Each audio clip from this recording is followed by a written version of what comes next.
This is Bloomberg Crypto, a daily Bloomberg iHeart podcast, and I'm Stacey Marie Ishmael, managing editor of crypto for Bloomberg News. It's Monday, January 23rd.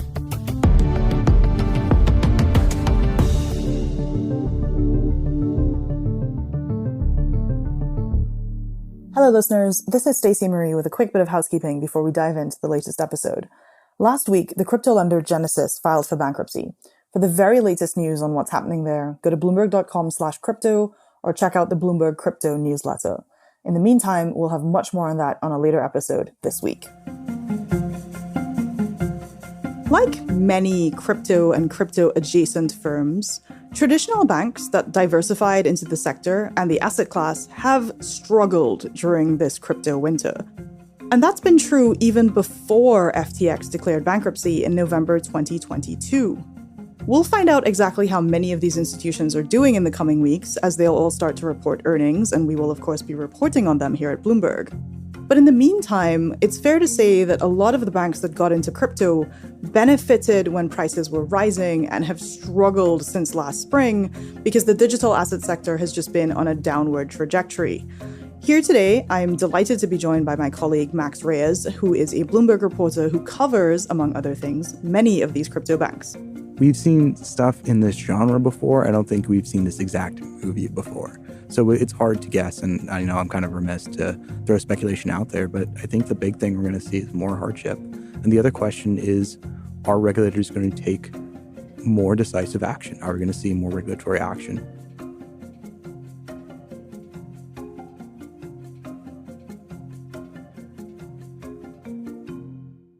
Max, welcome to the show. Thank you so much for having me. Glad to be here. What is it that you do at Bloomberg exactly? I cover financial services, both banks, insurance, a little bit of everything. And like everyone else, I've been kind of press ganged into coverage of FTX and the fallout there. And it sort of ties to the traditional world of finance. Now, what exactly has been happening in the world of crypto and the world of traditional finance that you are in fact responsible for that has led to your bylines popping up on lots of stories that have crypto in them? What's interesting about crypto is that even though nominally it's about moving away from centralization, moving away from fiat currency, to get into crypto and to bring retail customers into it, you need to have a place to put US dollars, and you need to have a way to send US dollars to other people in the space. And that's where traditional banks come in.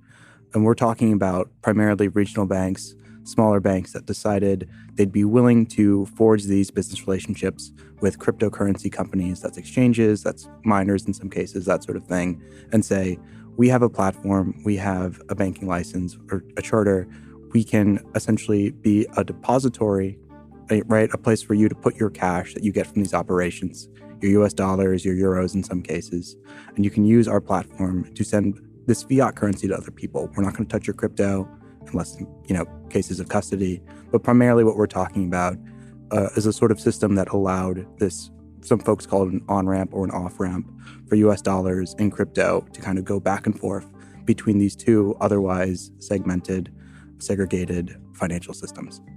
So it sounds like what you're saying is a lot of the banks that you cover, their exposure to crypto came not through, we're buying a bunch of Bitcoin, but we're going to have customers and clients who are themselves crypto companies or crypto exchanges or crypto lenders, and we will be their banking partner. Exactly. That's exactly the case. There were, however, and there are still a couple of institutions that do have more direct exposure to crypto. How does that work? In those cases, there are a few examples. One thing that some folks do, primarily Silvergate, is they lend against Bitcoin as collateral. They'll take your Bitcoin, not literally take it, but they'll say, we'll give you a loan. It'll be collateralized by this Bitcoin that you're handing to us. And then if the Bitcoin value dips between a certain level, you'll receive a margin call from us. We'll start to liquidate your position. That's one thing we've seen. The other hand, and this is some of the more traditional players have gotten into this or want to get into this. We're talking BNY Mellon, US Bank, is custody. And that means they're literally just saying, you hand us not the literal keys, there are literal keys involved, but the metaphorical keys to your cryptocurrency, we'll hold on to that for you. We'll keep it safe. We're a bank. That's what banks do. People have been handing us valuable stuff forever. And now we're just going to do that with these virtual tokens. as you put it, like very, very traditional banking type responsibilities. Why did it all go wrong? That's I think the answer has three letters and it's FTX, right? But to be more specific, the issue here for these banks, and specifically the ones that are dealing with, I'd say, turmoil, trouble, are the folks who really double down on crypto. We're talking Provident Bank. We're talking most specifically Silvergate. Other folks who have seen shares definitely weaker, not to the same degree, but definitely weakness there, like Signature Bank. The issue is that there's been panic in the crypto markets because FTX revealed that someone who, or an organization that was thought to be one of the most stable players in the space wasn't, right? You know, the foundations were not there. And so you had a panic. You had, in Silvergate's case, a bank run in which people were pulling deposits out of the bank because they were worried. And there's also just less, trading, less activity in the world of crypto because folks are losing money, right? So that combined together means that if you are anyone who has doubled down on crypto as your bread and butter, the main thing you're doing, you're going to be in a tough spot. In January, Silvergate announced a reorganization, and keep in mind as well that they're not the only ones talking about layoffs and having to cut spending.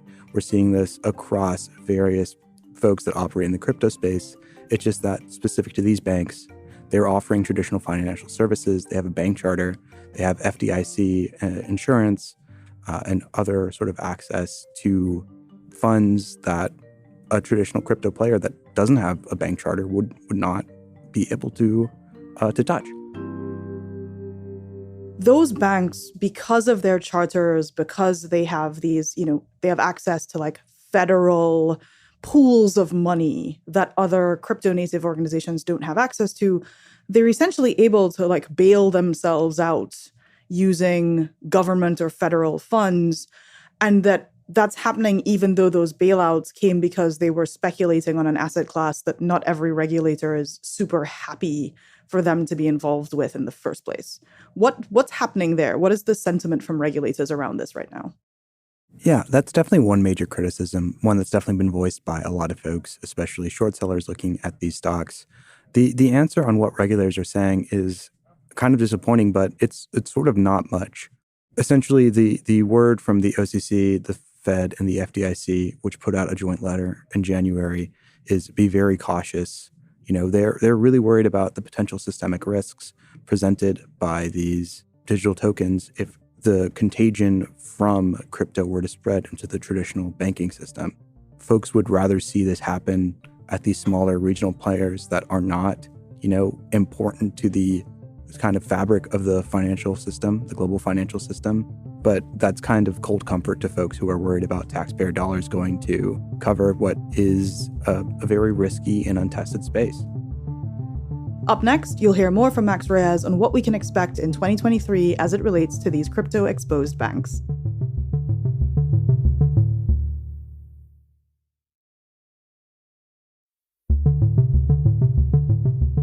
This is a fact that I didn't know, but Provident Bank, one of the ones that you mentioned, its first chairman fought under George Washington in the Revolutionary War. This is a bank that has had generations of relationships, and they've kind of crashed on their crypto exposure. So it's not that these banks are new. They have had successful businesses, in some cases for, hundreds of years. Why did they get into crypto in the first place? Like, what was the attraction to them? The big thing that you have to keep in mind when it comes to regional banks, and that's, these banks that are smaller, that are focused on specific states or specific chunks of the country, is that they've had a lot of competition for a long time. Until recently, especially during the pandemic, they were dealing with this very low rate environment. They were dealing with this inability to keep up with spending on technology and resources and encroachment by the largest US banks. So they had to specialize. And that's something a lot of analysts have talked about. That's something that regulators are aware of. And sometimes that specialization comes in the form of focusing on real estate. In the case of Silicon Valley Bank, they really doubled down on their interest in funding and working with startups and venture capital funds and that sort of thing. And in the case of these banks we're talking about right now, they kind of hitched their wagon to cryptocurrency because it was an area that other banks were not dealing with. it was an area where they thought if they took the right risk attitude, the right stance, they could do it in a way that would be profitable without introducing too much risk. But what we've seen in several cases, right, is that I guess you could say the foundations of the industry were not there to support this sort of, let's call it an eggs in one basket strategy. It has not been as sustainable or sustainable to the extent that you would want the business model of a financial institution to be. For some of these organizations, when they, and I'll use Silvergate as an example, came out and said, hey, we're going to issue our own stablecoin, or we're going to become, the leading experts on how you custody crypto assets for customers, which was kind of one of the press releases put out by US Bank, which is one of the largest regional banks in the United States. What does 2023 hold for the prospects of these kinds of banks, especially as it relates to crypto? Yeah, if I knew, I don't think I'd be in this room necessarily. I think we're going to see a lot more just of this pain, this bloodletting. I'm not going to I don't have a crystal ball to look into, and I don't think I'm allowed to make any outsized projections as a reporter here at Bloomberg. But fundamentally, what people are going to be looking for is whether or not these banks can, I guess, weather the storm, let's call it. If you look at Silvergate, its track record, this isn't the first crypto winter it's gone through. But, when the last time this came around, to my knowledge, they weren't yet public, right? So it's the kind of thing where not only is the bank larger in scale, in kind of prominence, but also there are just more eyes on it. And the last crypto winter also did not feature the collapse of this player seen as the adult in the room, right, in the form of FTX. So I think it's hard to draw comparisons or through lines. I hate using the word unprecedented, and I'm pretty sure if I use it again in a sentence, I get like a golden watch or a free McDonald's sandwich. But we've seen stuff in this genre before. I don't think we've seen this exact movie before. So it's hard to guess, and I know I'm kind of remiss to throw speculation out there, but I think the big thing we're going to see is more hardship. And the other question is, are regulators going to take more decisive action? Are we going to see more regulatory action? We've obviously already seen regulators looking to FTX. We've yet to see specific investigations of these financial institutions when it comes to their dealings with crypto, but there are questions about it. Lawmakers have raised questions in letters. Right. Senator Warren, among others, have issued letters asking questions. Yeah, but and that's the thing, is that for the most part, what we're talking about amounts to questions raised by folks kind of outside the rooms, but not necessarily the regulators, the banks themselves. And I think that's what we're all waiting on, is whether or not another shoe is going to drop, and that on top of these kind of really difficult market and fundamental challenges, whether or not regulators will step up and say something. And I think that's one of the big questions that I'm going to be, pondering. And hopefully writing stories about. Yes.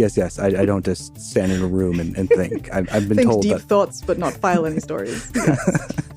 Yeah, I wish. Our jobs would be so much easier if we only had to think and not then write things down. Max, thank you so much for being on the show. Yeah, thank you for having me. That was Bloomberg reporter Max Reyes. You can find more of his reporting in the Bloomberg terminal and on Bloomberg.com. And be sure to check out our twice-weekly newsletter, which is also called Bloomberg Crypto. This is Bloomberg Crypto, a daily podcast from Bloomberg and iHeartRadio. For more shows from iHeartRadio, visit the iHeartRadio app, Apple Podcasts, or wherever you get your podcasts. Send us your comments, questions, or suggestions for the show to crypto@bloomberg.net. The supervising producer of Bloomberg Crypto is Vicky Vergolina. Our senior producer is Janet Babin. Our producers are Mohammed Farouk and Sharon Barrero. Our associate producers are Ty Butler and Moses Undum. Desta Wonderad is our engineer. Original music by Leo Sidran. I'm Stacey Marie Ishmael. We'll be back tomorrow.